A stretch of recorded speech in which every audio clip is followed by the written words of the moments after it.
megah, tapi anak-anaknya pun pada mau nyapu di pinggir jalan itu, di pinggir jalanan pesantren. Berarti mengajarkan ketawaduan kan itu. Terus mengajarkan ilmu bukan agama saja, tapi juga ilmu bagaimana bisa menjadi wirausaha.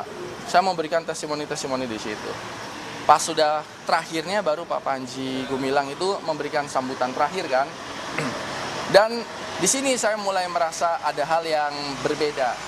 Berbeda karena setelah Assalamualaikum, Pak Panji bilang bahwa saya akan mengajarkan salam yang bukan hanya Assalamualaikum saja dalam bentuk bernyanyi. Saya bingung gitu. Ya saya dulu atau kecil yang ngaji juga kan. Ngaji lah, ikut TPQ dan lain-lain kan gitu. Baca Iqra, ngaji. Tapi ini baru pertama nih saya tahu nih ada hal yang baru. Dan kalau sekarang pada nanya, emangnya nggak tahu itu bahasa Yahudi? Saya nggak pernah belajar bahasa Yahudi, beneran. Cari di mana bukti saya pernah belajar bahasa Yahudi, saya nggak pernah. Jadi saya nggak tahu kalau itu bahasa Yahudi. Malah saya pikir bahasa Belanda. Kalau saya tahu bahasa depannya itu Shalom. Oh Shalom kan kalau orang Nasrani kan Shalom gitu, bukan Assalamualaikum kan itu. Ya ada nyambung-nyambung gitu. Terus diajarkan untuk bernyanyi dan semua diminta untuk berdiri. Ya saya berdiri. Karena yang mau mengajarkan saya pada saat itu adalah pimpinan pondok pesantren terbesar se-Indonesia akan mengajarkan ilmu. Ya kita berdiri, walaupun dengan terheran-heran sebenarnya. Ya waktu itu saya nggak hafal, kalau sekarang saya udah hafal. Tapi saya jangan nyanyikan di sini kan, nanti masalah lagi. Jadi saya sudah hafal sekarang, tapi waktu itu belum hafal, makanya saya ngikutin. Setelah itu ya duduk, terus Pak Panji ngomong apa yang dia omongkan kan itu sesuai dengan konten pada saat itu satu suro. Dan itu yang aneh ya cuman hari itu saja dan kata-kata yang Shalom alaihim itu. Selebihnya di pandangan saya, pengetahuan saya, pendengaran saya semuanya berjalan baik-baik saja, normal-normal saja. Kalau kita lihat bahwa santrinya begitu rapi, ya saya pikir ini berarti disiplin yang bagus. Apakah tidak heran dengan lihat soft-softnya yang bercampur? Karena pada saat acara satu suro itu bukan acara sholat, itu acara duduk di masjid, bukan acara sholat kan gitu. Jadi saya pikir ya wajar saja. Nah lalu di video yang beredar ada sholat berjamaah, sholat Idul Fitri, yang mana softnya bercampur. Itu di hari yang berbeda, momen yang berbeda, karena saya sudah di Jakarta, saya sudah mengundurkan diri dari wakil bupati pada saat itu. Jadi saya nggak ada di acara sholat itu. Jadi saya tidak pernah sholat di Masjid Rahmatan lil Alamin. Saya sholatnya waktu itu sholat asarnya saya di luar. Sholat asar di luar. Pas datang sudah sholat duhur. Jadi saya tidak sholat di situ dan saya tidak pernah sholat yang bersama, apalagi sholat id kan gitu. Saya nggak ada di situ. Nah itu sebabnya saya akan bersaksi apa yang saya ketahui, apa yang saya alami. Saya tidak akan proses membela ataupun menyudutkan, karena saksi ya saksi saja kan. Mas Uki, tapi setelah itu sempat bertemu lagi dengan Pak Panji, ada komunikasi secara personal yang terjalin? Setelah bertemu 2 kali itu saya tidak pernah ketemu lagi. Kalau personal hubungan mungkin kayak saling menyapa, ya tentunya kan, karena kan kita nggak musuhan kan gitu. Cuman kita belum sempat, karena beberapa kali kan sempat kapan mau salat Jumat di situ. Lah dilalahnya sayanya nggak pernah sempat pas hari Jumat di situ. Terus memang sepulang saya dari Al Zaitun pada saat itu setelah tanggal 30 kan banyak foto-foto beredar. Ada beberapa dari tim internal lah, tim-tim gitu yang nggak internal banget gitu pada ngomong, Pak jangan ke Al Zaitun. Kenapa? Al Zaitun itu begini. Ini begini itu seperti apa? Nyeleneh, ada hal-hal yang ngawur, ada kasus-kasus. Saya bilang kalau nyelenehnya seperti apa? Mumpung saya masih bisa komunikasi sama Pak Panji nih, saya akan menanyakan ke nyelenehannya seperti apa. Oh Pak, ada lagi tentang yang orang kalau zina tuh bisa dibayar dosa itu bisa dibayar. Saya bilang sama tim, ini kamu serius? Kalau kamu memang serius, saya pertama akan tanyakan sama Pak Panji. Setelah itu saya akan nanya sama MUI. Habis itu kita ke Kanwil nih, Kanwil Depak. Kenapa saya menjadi penting urusan ini buat saya? Karena saya di podium ngomong betapa beruntungnya ibu bapak yang menyekolahkan anaknya di Al Zaitun.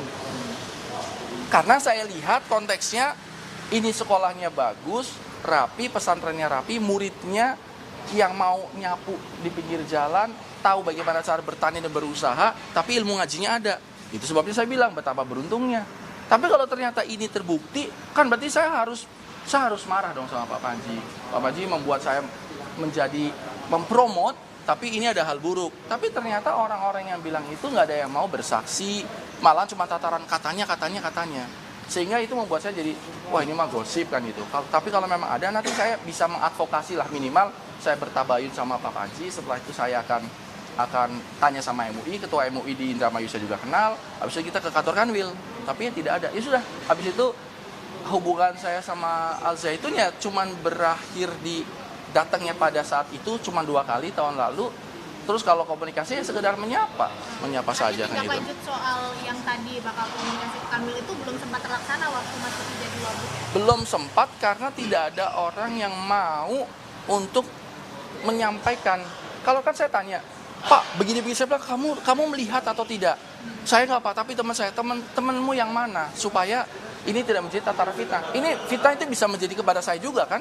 Lah wong, saya di situ bukan cuma duduk diam, tapi saya juga mempromot loh.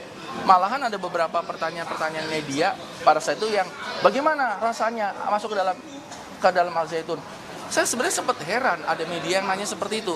Memang rasanya seperti apa sih masuk ke pesantren? Toh udah ratusan pesantren yang saya masuki dan saya menjadi tamu.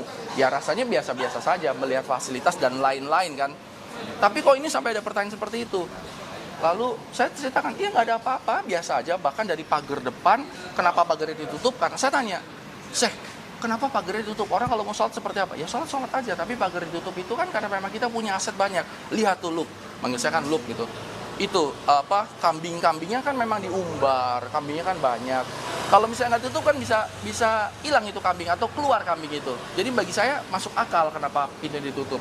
Dan kenapa jarak pagernya jauh? Ya karena properti yang dimiliki oleh Al Zaitun ini tanahnya luas sekali. Jadi memang kalau halaman rumah saya 10 meter berarti kan pagernya 10 meter. Nah ini kalau misalnya halaman rumah saya itu 1 kilometer, maka ya pagernya 1 kilo dong. Itu yang membuat bahwa orang masuknya susah gitu.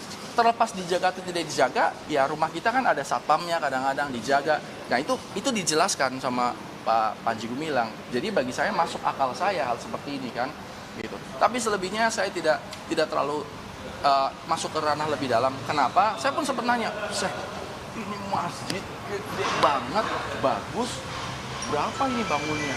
Belum lagi tanahnya ribuan hektar. Saya tahu dari mana? Karena Al Zaitun pembayar PBB terbesar kan bayar ke Pemda Indramayu kan itu. Bayar listriknya 100 berapa juta, 170 jutaan kan itu. Uangnya dari mana? Saya pengen dong jadi kaya tapi yang halal atau iban itu. Kalau pejabat kalau pengen kaya kan bahaya kalau tidak halal kan itu. Ya jadi pengusaha, nanti pengusaha agribisnis ini. Saya bilang fokus saya pada saat datang ke Al Zaitun, fokus di kepala saya itu adalah bagaimana caranya bisa memajukan pertanian orang Indramayu. Banyak petani-petani di Indramayu yang sekarang masih hidup di bawah garis kemiskinan karena mereka bertani secara tradisional. Nelayan-nelayannya pun banyak yang meninggal ketika naik kapal pergi ke laut, pulang dalam keadaan meninggal. Nah, di Al Zaitun saya tahu pada saat itu adalah bisa memproduksi padi dengan lebih efektif dan efisien secara modern. Maka saya minta tolong, pokoknya saya akan kirim banyak petani untuk datang ke sini untuk belajar. Silakan.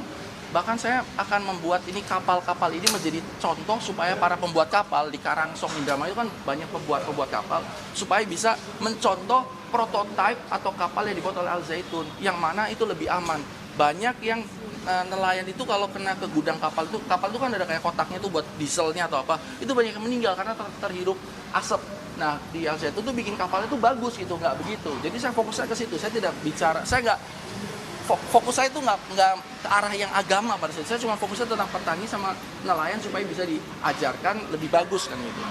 Selebihnya ya tidak, cuma di benak saya ini uangnya banyak banget, bisa beli ribuan, ini bicara triliun lah gitu. Tapi kan saya tidak sopan, asas kesopanan tidak mungkin saya nanya uangnya dari mana. Saya cuma kok kaya banget, hebat amat gitu.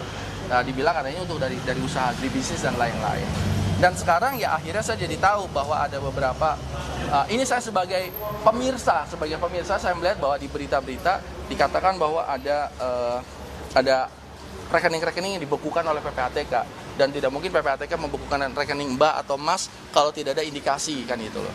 Benar atau salah nanti pengadilan yang memutuskan, tapi saat ini ada indikasi seperti itu. Sampai hadirnya saya saat ini diundang oleh penyidik reskrim, ini kan berarti ada hal peristiwa hukum kan gitu, ada dugaan-dugaan. Maka ini kita lihatlah gimana ke depannya, dan nanti saya juga pengen tahu ada apa di dalam sana. Oke.